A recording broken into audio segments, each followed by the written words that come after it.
যে হুজুর আপনারা কালিমার পতাকার অবমাননার মিছিল করবেন, আমরা তাদেরকে সর্বোচ্চ সহযোগিতা করবো ইনশাআল্লাহ।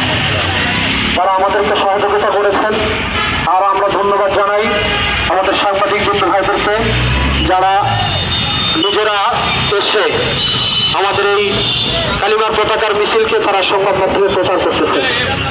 সবচেয়ে বড় কথা হলো আমরা শান্তি শৃঙ্খলভাবে, ভাই রাস্তাটাকে একটু সাইড দিয়ে দিই, তারা চলে যাক আস্তে আস্তে। আমরা বেশি কথা বলবো না, আমরা অল্প কথা বলবো। এ পর্যায়ে যাত্রাবাড়ি হানি ফ্লাইওভারে কালিমার পতাকার অপসারণ এবং তার প্রতিবাদে আজকের মিছিলে বক্তব্য রাখবেন হযরত মাওলানা মামদুদুর রহমান, বর্তমান খতিব দুবলাগাড়ি হাফিজিয়া জামে মসজিদ। আমি হুজুরকে কথা বলার জন্য অনুরোধ জানাচ্ছি। আসসালামু আলাইকুম ওয়া রাহমাতুল্লাহ।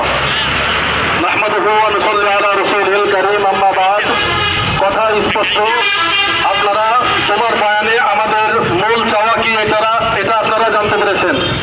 আপনাদের একটি বিষয় আমরা জানাইতে চাই। গত কয়েকদিন আগে সোশ্যাল মিডিয়ায় একটি ভিডিও ভাইরাল হয়েছে।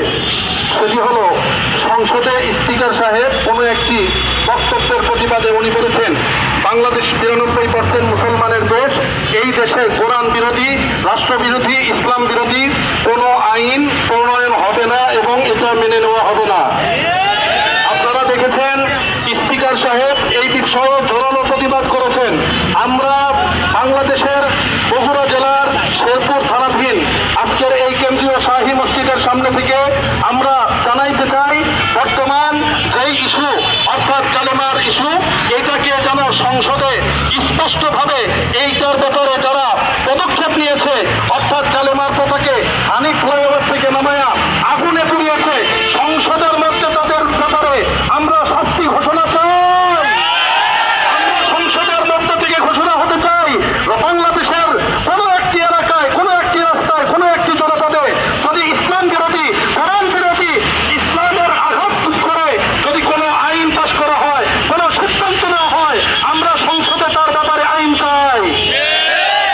এইরকম ভাবে একটি আইন যদি বাংলাদেশের সংসদে